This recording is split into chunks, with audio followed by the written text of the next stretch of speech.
que vamos, meu povo! Deixou no Gazeta Esportiva! Deixou no Gazeta Esportiva!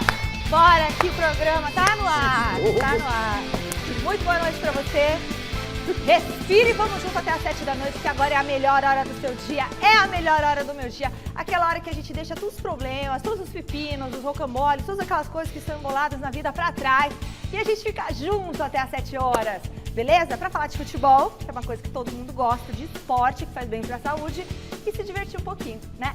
E olha só quem tá comigo aqui no estúdio. Prepara a música, Pachecão, porque eu tô que tô hoje, hein? Me segura hoje. Isso. Me segura. Que isso? É ele, o homem. Que homem? Ele corre todo dia. Quantos quilômetros? 5. 5 quilômetros todo dia.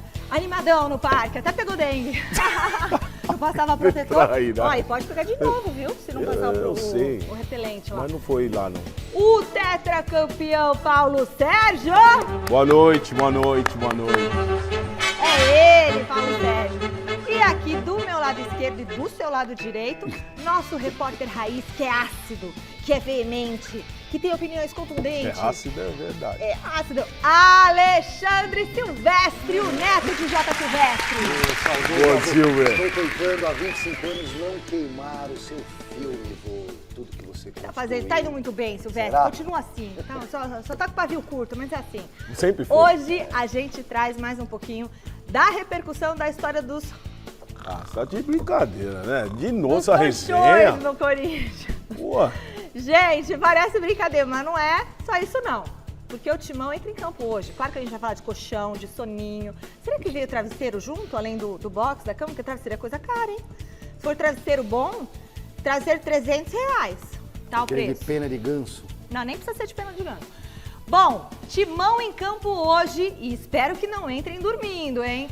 No São Paulo, José Paes conta pra gente como que tá a situação do técnico Luiz Rebeldia. Zubeldia? Rebeldia não. Pois é o apelido dele. É, Rebeldia. Não sei por quê, o Zé depois explica. Ele é esquentadinho também. Será que o Zubeldia já está pronto para estrear? O que dá para fazer em tão pouco tempo? Paulo Sérgio vai contar, porque esse aqui tem experiência, ele sabe.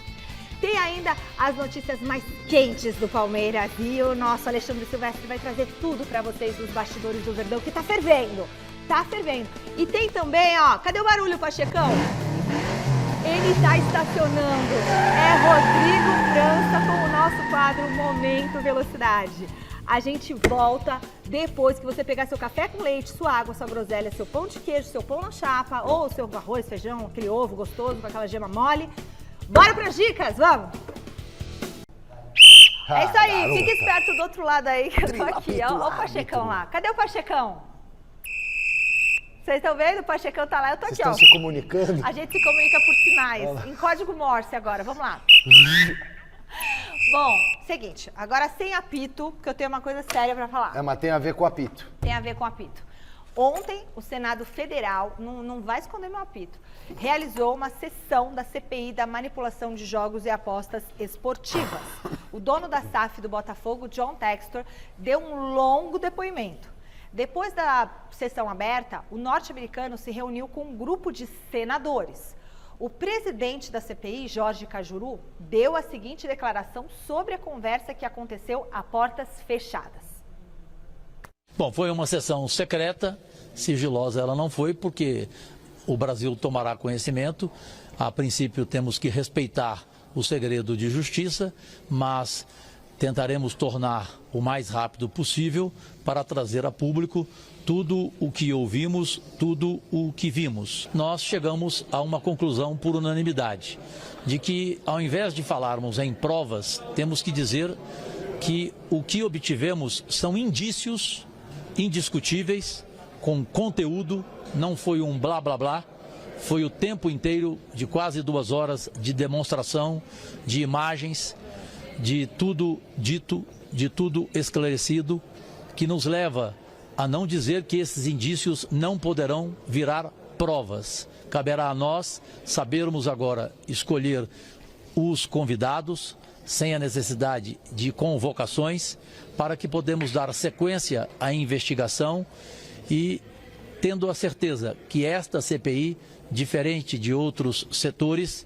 buscará, principalmente na Polícia Federal, a companhia para tudo o que vimos, para tudo o que tomamos conhecimento. Por exemplo, a questão do VAR, que eu fiquei aturdido, acho que dos demais senadores que aqui estão presentes também ficaram. Nossa, gente, então quer dizer, ele poderia falar num outro tom, mas ele falou que há indícios e Que assim, podem virar provas. com nomes e tudo certinho. Bom, eu, na realidade, tudo que é para deixar tudo claro é muito importante e eu sou a favor. Né? Até porque o futebol não cabe mais espaço para amadores, não cabe mais espaço para corrupção. Então, eu creio que tem que ser verificado, sim, e vamos esperar. E aí, Michele, Silvestre? se mexer na caixa preta do futebol, como já mexeram, em 2000, aliás, eu comecei no jornalismo esportivo, contratado pelo Jorge Cajuru, que não era político à época, era dono de rádio, Sim. me contratou e me mandou para Brasília, para ser o setorista da CPI da Nike e CBF, do futebol. E quando abriram a caixa preta do futebol, fedeu para todo lado, sobrou para dirigente, treinador, jogador, empresário, jornalista. Juiz. Porque o futebol Tinha, tem muita sujeira no futebol, como em qualquer segmento onde rola muita grana. Tá? O que não pode é transformar a CPI em palanque político, porque eles adoram usar a CPI, os políticos, para palanque, para os cortezinhos depois para as campanhas, e virar também debate esportivo. Eu lá em 2000 ouvi senador e deputado perguntando para presidente da CBF, para técnico, para Ronaldo Fenômeno, se o esquema tático da Copa não estava errado, né? Umas palhaçadas desse naipe, né? E já começou a rolar agora também. Agora, tem que investigar mesmo. E se investigar direitinho... Não, eu creio que a coisa está muito mais séria do que no passado. E eu não estou nem falando de investigar manipulação para prejudicar Botafogo, especificamente, como atesta o Textor. É que se mexer e fuçar, encontra um monte de porcaria. Se mexer, não. Tem que mexer. Porque o Textor, o Cajuru falou que o Textor falou de outros times e outros jogos. Não é relacionado só ao Botafogo, não. Então tem outros indícios aí. Bom, eu acho que em breve a gente vai estar sabendo mais detalhes, né? Hoje é dia de mais um capítulo da nossa série especial Deuses do Olimpo. A medalhista de ouro de hoje, o medalhista de ouro de hoje, é o lutador Robson Conceição. Vocês lembram dele? Ele foi campeão no Rio de Janeiro em 2016.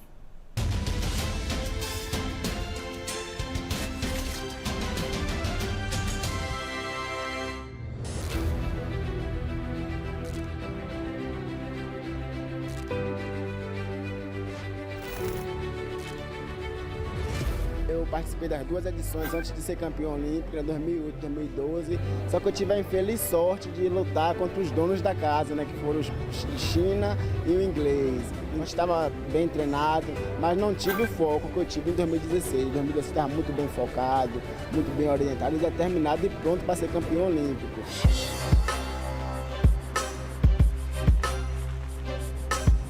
Tem um período que tem aquele sorteio para ver onde vai ser sediado os Jogos Olímpicos, onde o Rio de Janeiro foi sediado. E eu falei, agora não tem mais como eu lutar contra o dono da casa, porque o dono da casa sou eu e agora eu vou ser campeão olímpico. Vou mostrar para o povo brasileiro que eu posso muito e conseguir, graças a Deus.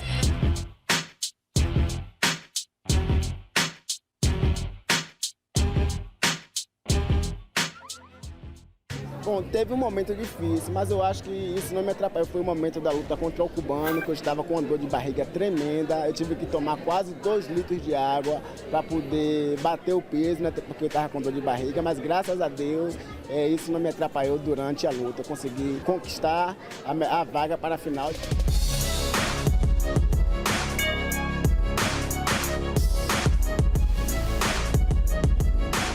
Durante a premiação, né, que pude cantar o hino nacional com o público que estava presente, poder dar esse presente para todos, para mim foi muito importante, muito gratificante, né, poder lutar em casa, poder ter o carinho, poder até música fizeram para mim, então isso foi muito gratificante, uma adrenalina, uma motivação a mais, um gás para que eu pudesse dar o meu máximo e conquistar a medalha olímpica.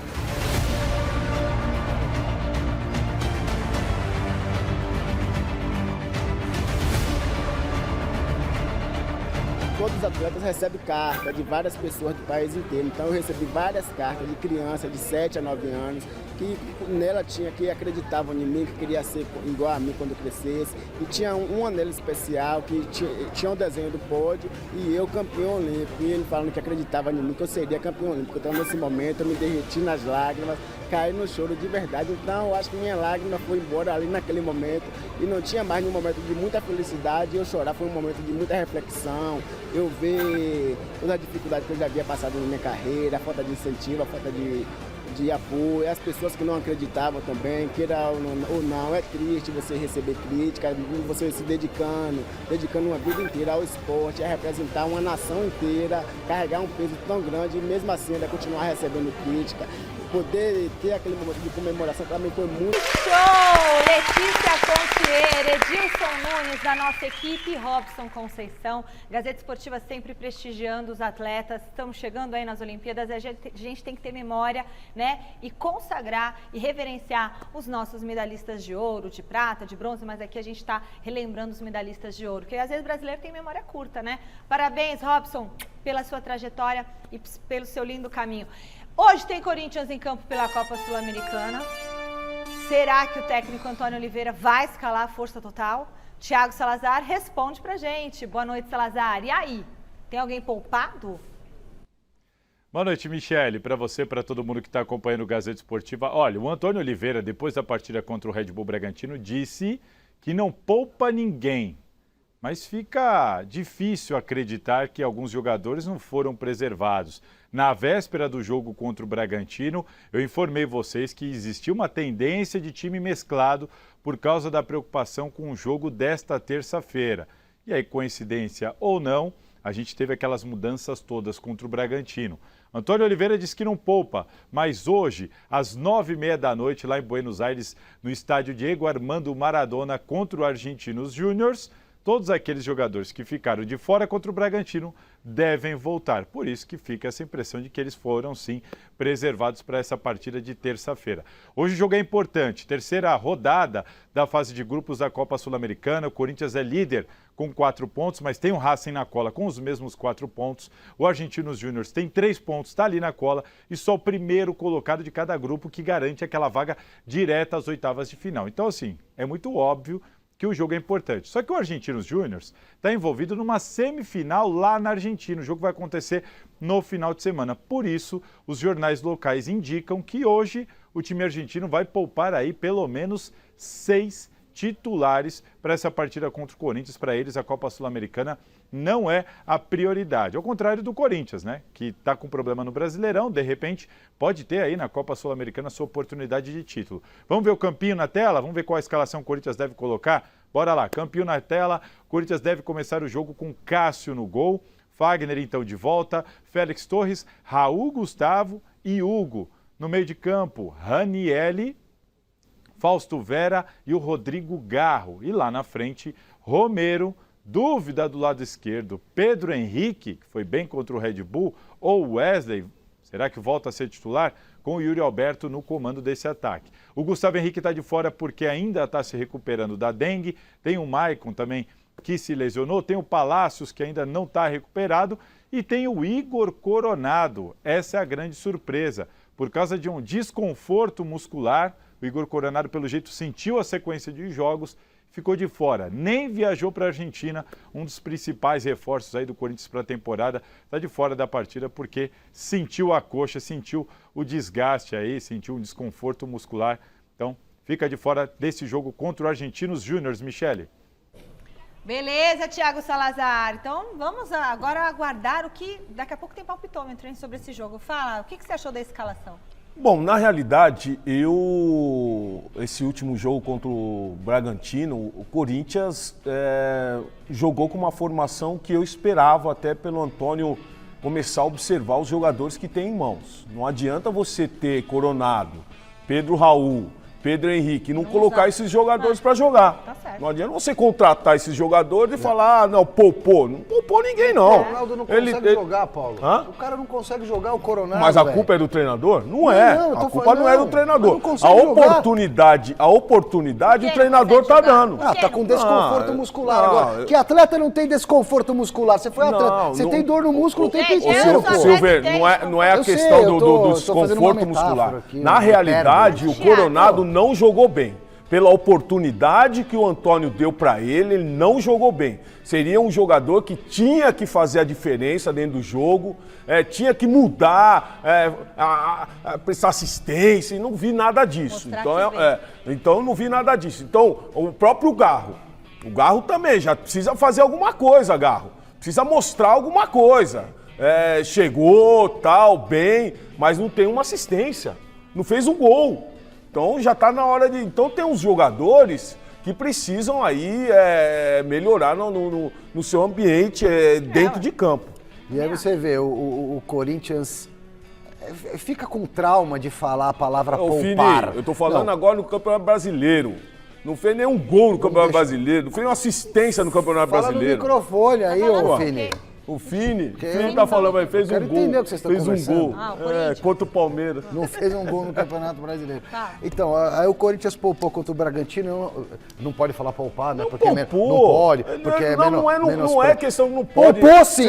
Não é. Ele deu oportunidade para os jogadores jogar. Poupou. Ele priorizou o jogo de hoje. Não, ele E deu é uma oportunidade. escolha, tá tudo O jogador certo. não correspondeu, é um Poupou. problema Tá do bom. jogador. Tá bom. Agora, no segundo tempo, Poupou. ele pega e coloca os jogadores que ele achou que poderia dar um ritmo melhor. Eu não tô dizendo que tá certo ou errado. Eu não gosto desse papo de poupar. Quando o cara eu tá também pra não. estourar, Também não. beleza. Agora, poupou, preservou, priorizou o jogo seguinte e deu oportunidade pra quem entrou no jogo anterior. Até aí tá tudo certo.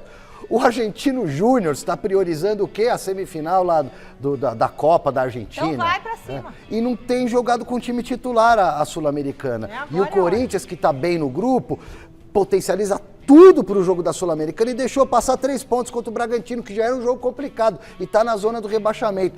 Pra mim, foi uma estratégia errada, mas é só a minha opinião, né? O Tonhão da Fiel sabe o que faz, tá lá, ele é o técnico do Corinthians. Eu já falo do é isso. palpitômetro, antes eu vou dar um recadinho pra você aí de casa. Bom, então vamos fazer o palpitômetro. Bora, diretor, rapidinho, palpitômetro. Pra esse jogo, não posso fazer palpitômetro agora? Eu até tava curiosa, no pique a gente faz Pode aqui sim. os palpites do jogo de hoje. Palpitômetro de Argentinos Júnior e Corinthians, começando por Alexandre Sérgio. É que eles falam aqui na hora. Vai, Paulão. 2-0 Corinthians. 2-0 Corinthians. Você, eu 2-1 Corinthians. E você? Corinthians faz um, mas toma 2. Faz 2-1. Não, 2-1 contrário, então. E Thiago Salazar, acha o quê? 0-0. 0. Beleza, tá o palpitômetro feito aí. Vejam as apostas, façam aí as suas apostas em casa também. Hashtag Gazeta Esportiva no Twitter. Beleza? É isso aí. Eu acho que vai dar Corinthians 2-1, é só não dormir. Bom, José Paz, ele que vem trazendo agora muito mais notícia pra gente, direto do CCT da Barra Funda. Boa noite, José. O Luiz Ubeldia já tá regularizado para estrear pelo Tricolor? Ainda não, minha cara Michele, ainda não. Um beijo grande pra você, abraço aí pra todo mundo que vai acompanhando mais uma edição do glorioso Gazeta Esportiva. Ainda não. O Luiz Ubeldia, o novo técnico do São Paulo, que foi apresentado oficialmente ontem aqui, né, no CCT da Barra Funda. A gente trouxe tudo para vocês no Gazeta Esportiva. Ele hoje pela manhã foi lá na Polícia Federal, foi no consulado da Argentina, com toda aquela documentação, aquela burocracia toda, mas ainda não tem o visto de trabalho para poder atuar de fato como técnico do São Paulo à beira do gramado. O São Paulo já foi lá para Guayaquil, no Equador, onde joga na próxima quinta-feira contra o Barcelona, rodada 3 aí da Copa Libertadores da América, Grupo B. E se o Luiz Ubeldia, que foi com a delegação, não tiver condições ainda burocráticas de estar à beira do gramado, então Milton Cruz, que comandou o time interinamente no último domingo contra o Atlético Goianiense lá em Goiás, vitória do São Paulo pelo placar de 3-0, então o Milton Cruz vai comandar o time. A tendência pelo os treinamentos. Ontem o Zubeldia comandou um treinamento à tarde aqui depois da apresentação. Hoje também tivemos um treinamento pelo período da manhã.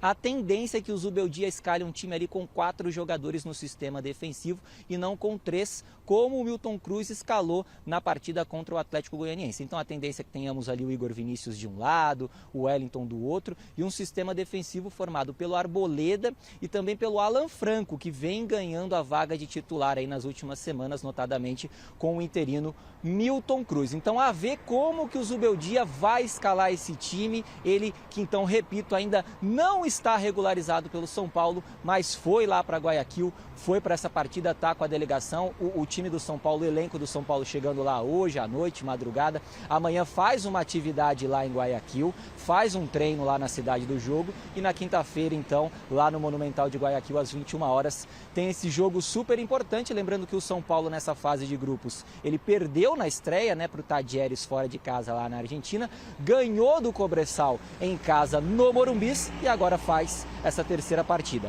Daqui a pouco eu volto para a gente falar muito mais do São Paulo, tem sequência de jogos, tem muita informação bacana para passar para você que está assistindo o Gazeta Esportiva. Agora eu devolvo aí para você, Michele. Valeu, Zé. Então daqui a pouquinho você volta com muito mais pra gente e a gente vai comentar também esse São Paulo. Mas antes, chegou a hora de acelerar pelas pistas com Rodrigo França e o Momento Velocidade. Momento Velocidade. Olha, Rodrigo França, Interplanetário, que demais aqui com a bateria Júpiter com a gente. São várias luas que tem Júpiter e acredito que também tenha seres extraterrestres lá. E aí, Rodrigão? Teve vitória inédita na Fórmula 1?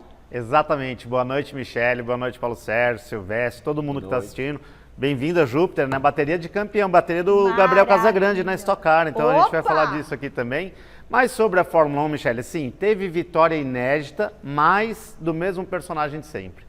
Max Verstappen, mas eu vou explicar por quê.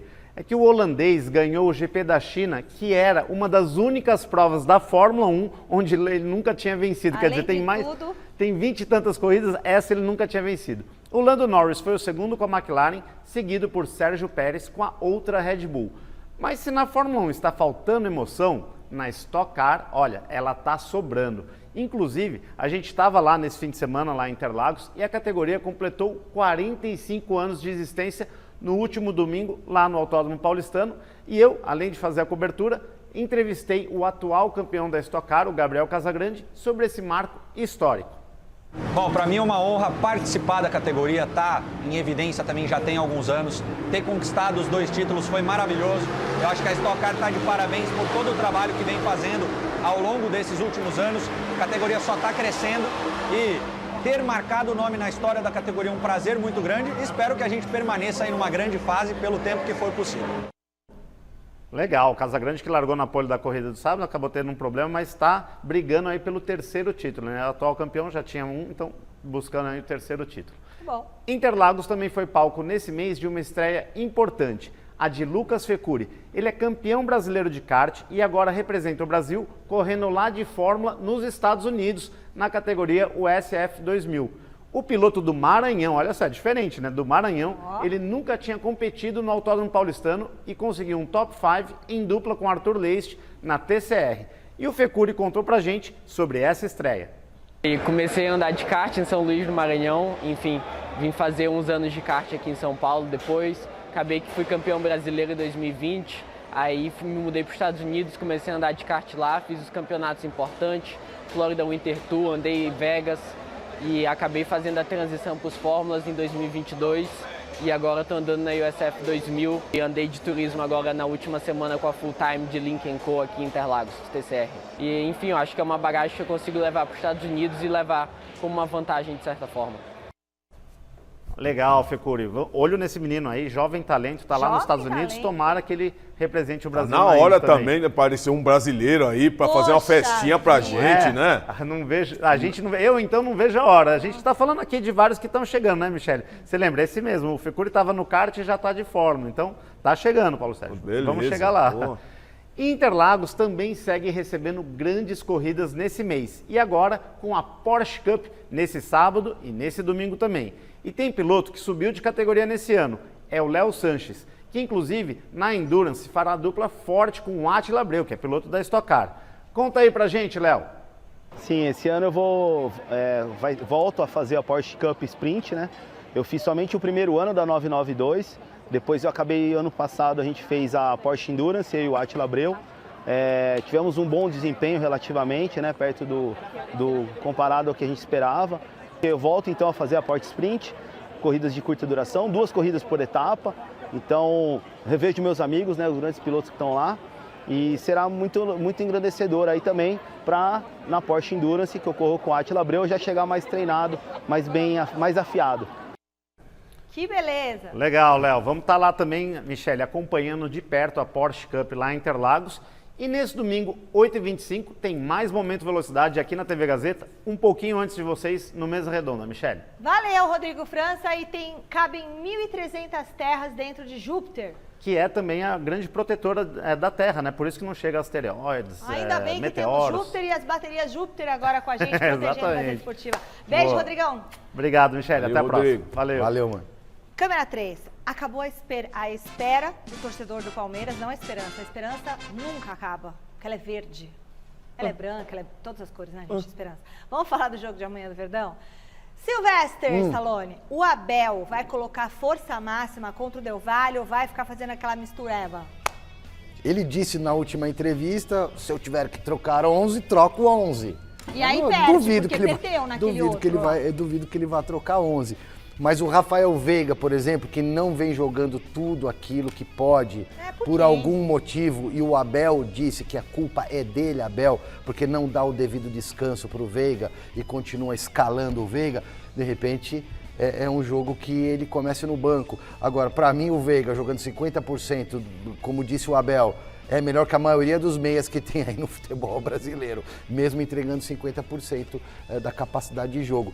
Ele está com excesso de partidas, acúmulo de jogos, o Veiga, e na final do Campeonato Paulista, mesmo não fazendo uma espetacular apresentação, deu 3 assistências. Né? E fez o gol do pênalti. O Veiga hoje é o principal jogador desse Palmeiras. Até a volta do Dudu, nós temos que esperar muito desse jogador. É lógico que o desgaste é normal, mas agora que nós só estamos no início, hein?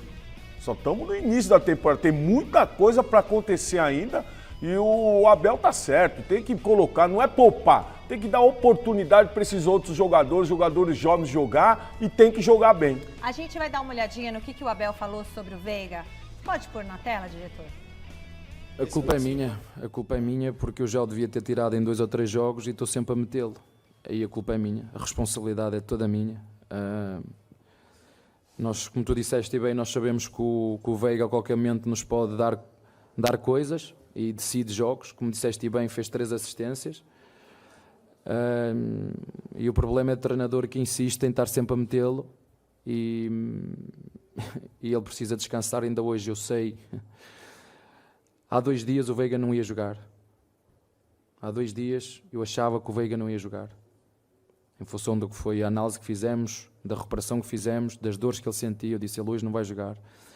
Mas a vontade dele é tanta de nos ajudar e nós sabemos que ele é um jogador diferenciado, é um jogador diferente e é verdade, o Veiga não está na sua melhor forma e o responsável sou eu. Porque já, se calhar, devia ter poupado muito mais no Paulista, devia ter poupado muito mais, ainda agora, por exemplo, no jogo que nós fomos jogar ao Vitória, não devia ter jogado. Rafael Veiga, o que acontece? Bom, vocês viram aí, o Abel bateu no peito, né?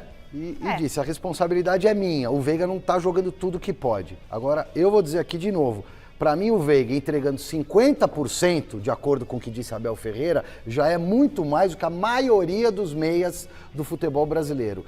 Então, deu 3 passes para gol aí na final do campeonato, andou fazendo gol, não está jogando tudo que pode, mas o Palmeiras também não está. E para mim, quem está fazendo muita falta no time é o Zé Rafael. Desde que ele se machucou, problema nas costas, foi substituído no intervalo da final contra o Santos, segundo jogo, Palmeiras campeão.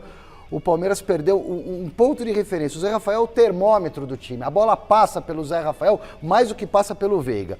Então ele é uma espécie de patinho feio. Ninguém dá muita atenção, muita importância, mas ele marca muito, ele faz bem a função de 5, a função de 8. Se precisar faz o 10, mas 5 e 8, ele é mestre né? E deu muito certo no time do Palmeiras. Distribui o jogo ao termômetro do time.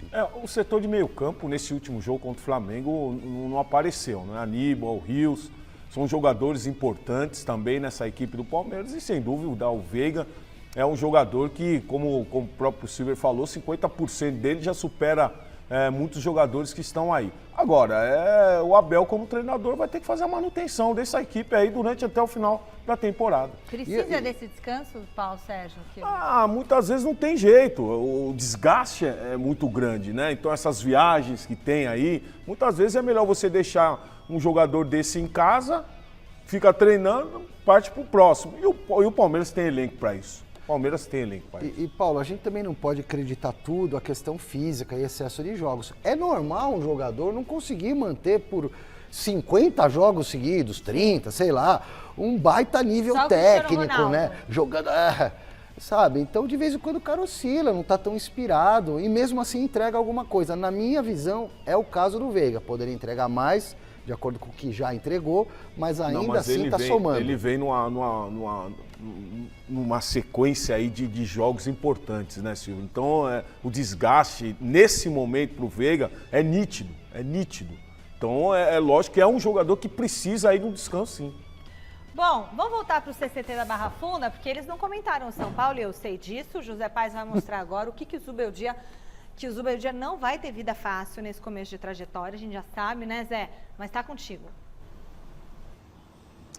Pois é, não vai ter muito tempo para treinar o Luiz Zubeldia à frente do São Paulo, pelo menos nesse início de trabalho dele aqui no Tricolor Paulista. Isso porque o São Paulo vai fazer 12 jogos em 38 dias, e aí o Zubeldia só vai ter um tempo mesmo de fato para treinar essa equipe lá em junho, na data FIFA do começo de junho lá do mês 6. E agora, já numa sequência mais aí que vem à frente para o São Paulo, o Zubeldia ele vai ter que trabalhar muito esse elenco, porque dos próximos 5 jogos, 3 do São Paulo, aliás, 4 do São Paulo serão fora de casa. Vamos colocar na tela aí, diretor, para a galera acompanhar com a gente, porque o São Paulo nessa quinta-feira tem o Barcelona de Guayaquil, fora de casa, como eu disse na minha primeira entrada, jogo válido pela Copa Libertadores da América. Aí na outra segunda-feira tem Choque Rei no Morumbis, São Paulo e Palmeiras. Estarei lá trazendo tudo ao vivo aqui, o pré-jogo no Gazeta Esportivo. É a única partida das 5 que virão, que será em casa pro São Paulo. Na sequência, o Tricolor vai ter o Águia de Marabá pela Copa do Brasil, terceira fase. O São Paulo entrando na terceira fase porque já está classificado para a Libertadores nessa temporada de 2024. Depois pega o Vitória fora de casa, lá no Barradão, e encerra essa sequência de 5 jogos contra o Cobressal, rodada 4 da Copa Libertadores da América, fora de casa, lá no Zorro del Desierto, o estádio, eu gostei desse nome, estádio do Cobressal, lá no Chile. Então vai ser jogo atrás de jogo, e o Zubeldia com pouco tempo para trabalhar esse time nesse início de trabalho dele à frente do Tricolaço. Então vamos conferir aí o Zubeldia, o que ele disse na apresentação oficial ontem aqui no CCT da Barra Funda, em relação justamente à Copa Libertadores da América, porque nessa sequência aí que eu mostrei para vocês, terão 2 jogos pela Liberta. Então diga, Zubeldia. Sobre la Libertadores, yo creo que la obsesión de todos los equipos grandes como Sao Paulo. Es como la Champions para el Real Madrid, la Champions para los equipos importantes de Europa. Entonces, es muy importante. Yo recuerdo cuando salimos campeones de la Sudamericana, lo primero que quería era competir en la Libertadores para llegar lo más lejos y ver si se podía ganar. Fue lo primero que se me vino a la cabeza. Creo que es la obsesión de todos aquellos que alguna vez la lograron y aquellos que no, como mi caso, tratamos de trabajar para poder conquistarla. Tá, então a palavra é de Luiz Ubeldia, técnico do São Paulo. Muita gente me perguntando em relação aos machucados, né? Aos lesionados do São Paulo. Tem 4 jogadores importantes aí machucados no DM. Temos o Rames, o Lucas, o Rafinha e também o Wellington Rato. O que eu posso dizer para a torcida do São Paulo é que o Rames é o mais próximo de retornar aí de lesão. O Lucas deve voltar agora nesse mês de maio, nesse finalzinho do mês de abril, começo do mês de maio deve voltar. Ele que tem uma lesão no adutor da coxa esquerda. Agora, o Rafinha e o Wellington Rato só lá para junho, viu, Michele? Só para o começo de junho, não vão pegar nenhum jogo dessa fase de grupos agora da Copa Libertadores da América, porque a fase de grupos para o São Paulo termina no dia 29 de maio contra o Tajeres no Morumbis e eles só voltam depois desse jogo. Então é mais um pipinaço aí para o Zubeldia já ter que destrinchar nesse início de trabalho dele à frente do São Paulo. Tá certo, Michele? Devolvo para vocês poderem comentar o tricolor aí nos nossos estúdios na Avenida Paulista, número 900. Beijo grande.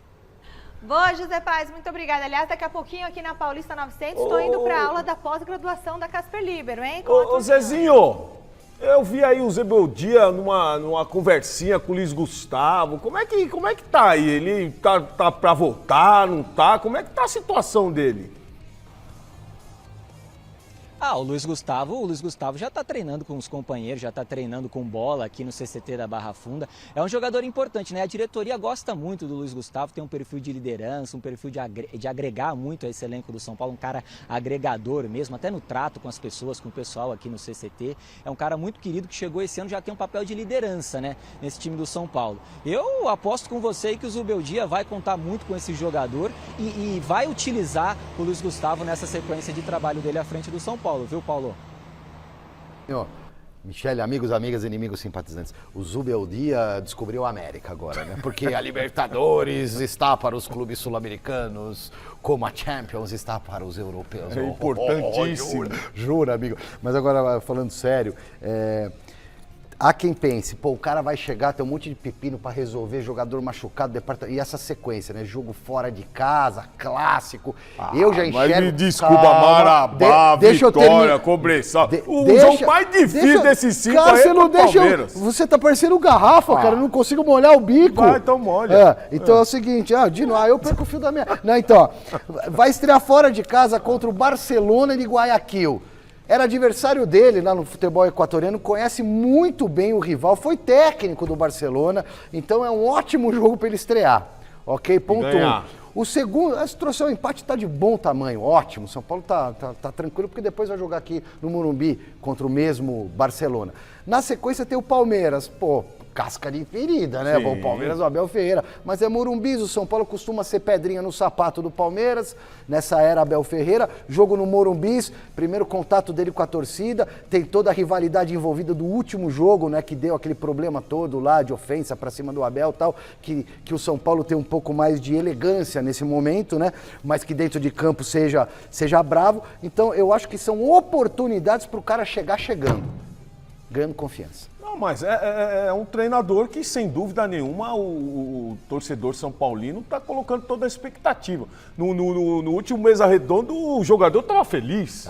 O jogador buscou informações, o Miller buscou informações, tudo, e agora o jogador está feliz. Ele está meio triste um tempo atrás aí com o Carpini, querendo tirar o Carpini, mas agora ele está feliz. Muito bem. É isso mesmo, agora são 18 horas e 40... Aliás, antes de eu dar o meu próximo recado, 18 horas e 45 minutos, hoje eu estarei na Faculdade Casper Libero, né, dando a aula na pós-graduação em prática de jornalismo esportivo, e junto comigo estará Luiz Ricardo Fini, nosso editor-chefe aqui do Gazeta Esportiva, diretor do programa, para contar um pouquinho da experiência por trás das câmeras. E também, durante todo o período que ele trabalhou como repórter no site Gazeta Esportiva e também quando ele foi editor da capa do site. Então, você que tem interesse, pós-graduação é na Casper Libero, tá certo? Sala ao lado. Você vai participar dia 7 de maio. Não, mas eu quero sentar hoje. 7 de maio. Eu quero estar na audiência. Fica dia quietinho. 7 de maio, Alexandre Silvestre estará lá. Vamos falar com o Salazar? Salazar! Essa história do colchão não me deixa dormir. Você revelou em primeira mão Paulo Sérgio queria saber quem que revelou quero saber nada, não. essa história. Ele falou assim, bem assim nos bastidores. Quem que revelou? Falei, foi Thiago Salazar, que contou sobre essa parceria do Corinthians com uma empresa de colchões que está repercutindo. Que empresa é? Primeiro eu quero saber o nome da empresa, qual que é a empresa. E aí eu quero saber o seguinte, Salazar, o clube se pronunciou sobre o assunto, o clube confirmou a história dos colchões, é isso mesmo? Olha, Michele, a empresa é a Gazinha, uma indústria de colchões e, claro, de derivados, camas e tudo mais. É uma empresa de Douradina, no Paraná, né, estado, inclusive, do Augusto Melo. Para quem não sabe, o Augusto Melo também é do Paraná. Enfim, a gente aqui, Michele, quando a gente dá uma informação dessa, é porque a gente sabe do que a gente está falando, né? Eu tive acesso ao contrato, tudo que está escrito na matéria é o que está escrito no contrato, por isso que o clube nem questiona. Aliás, antes de dar a matéria, como todas as outras, eu procurei o Corinthians. Olha, tive acesso ao contrato, estou sabendo dessa informação aqui, vocês não querem se manifestar, vocês não querem explicar para o torcedor, vocês não querem dar alguma satisfação?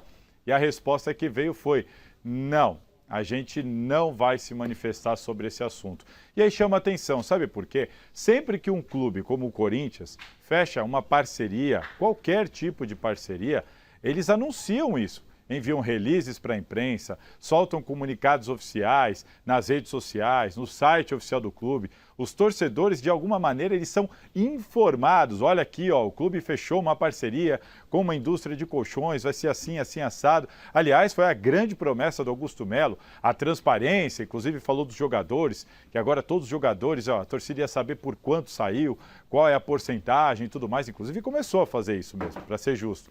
Mas enfim, sobre essa permuta dos colchões, fomos nós que revelamos, porque o clube não soltou nada e não quis se manifestar.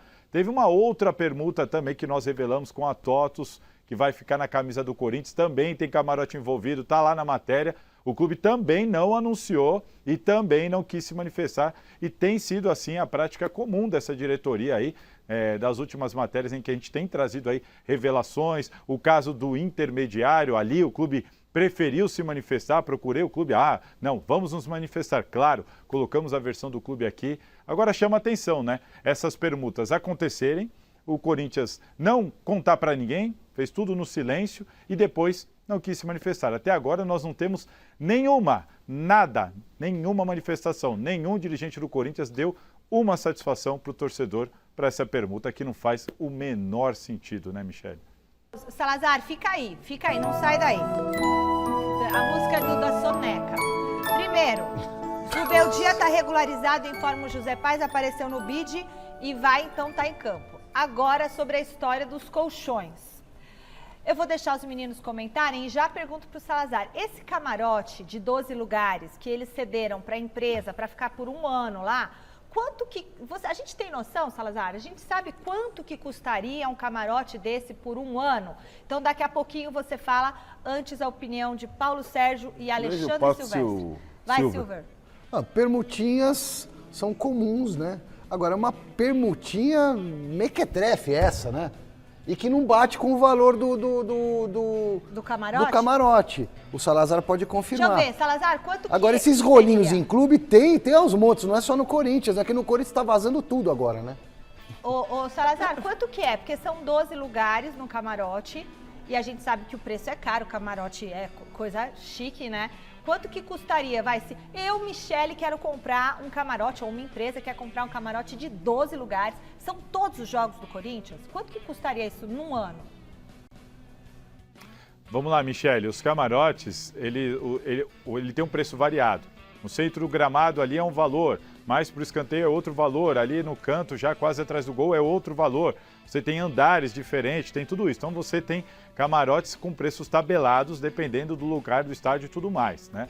Esse camarote de 12 lugares, essa gestão do Augusto, quando chegou, eles aumentaram os valores dos camarotes. A gente tem que colocar na matéria também o diretor financeiro falando sobre esse aumento e um exemplo do Nobru, um campeão, ex-campeão e ex-jogador do Corinthians de Free Fire, né, de videogame e tudo mais.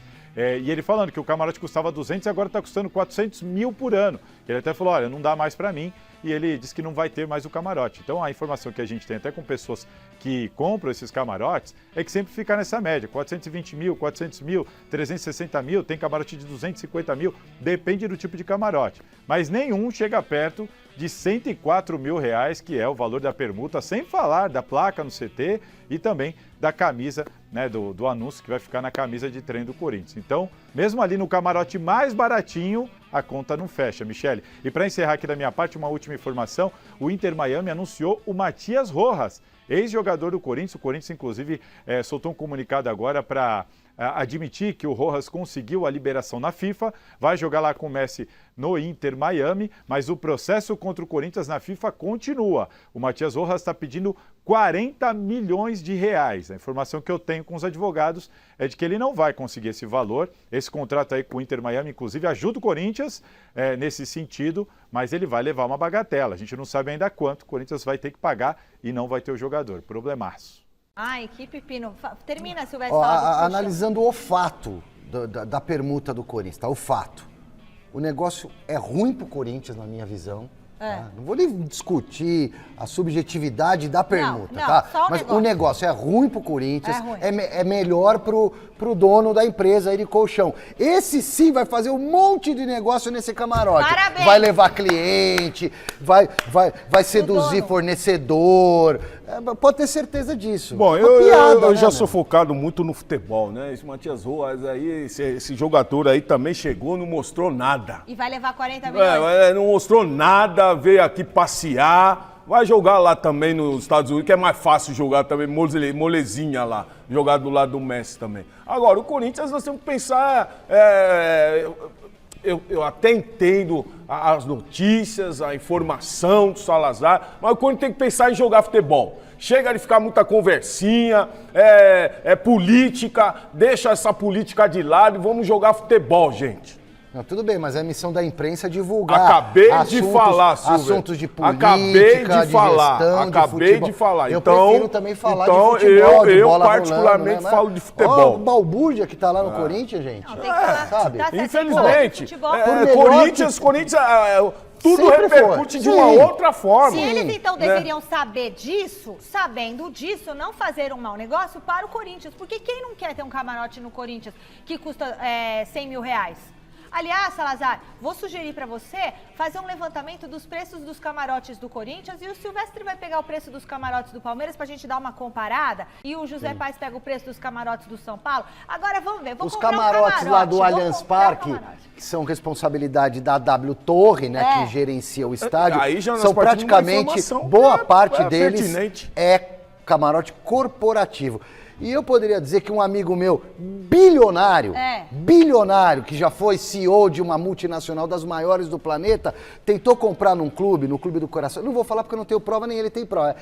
Eu confio muito na palavra dele. Tentou comprar um camarote. E não foi no Corinthians, tá? Já tô dizendo, não foi no Corinthians. Tentou comprar um camarote anos atrás e não conseguiu. Por quê? Porque tem que molhar a mão de todo mundo para ter um camarote. Eu não tô dizendo que todos os clubes fazem isso. Mas esse amigo meu de infância, quando tentou, não conseguiu. O cara tinha grana. Ele queria comprar pra brincar, pra levar os amigos, não conseguiu. Pessoal, é isso. Ele vai falar do Rojas rapidinho? Não, acabou. 20 segundos, Salazar. Não, Michele, era só para explicar a dívida do Rojas, que não deve ficar em 40 milhões, mas aí é assunto para amanhã. Tudo bem, a gente entendeu. Isso aí é o que ele pede, mas ele tomara que ele receba uns 2 milhões e tá bom demais. Bora. Jornal da Gazeta na sequência. Chutou e eu vou pra aula na Casper Libero com o Fini. Beijo, tchau. Eu vou lá te assistir, Michele. Tchau.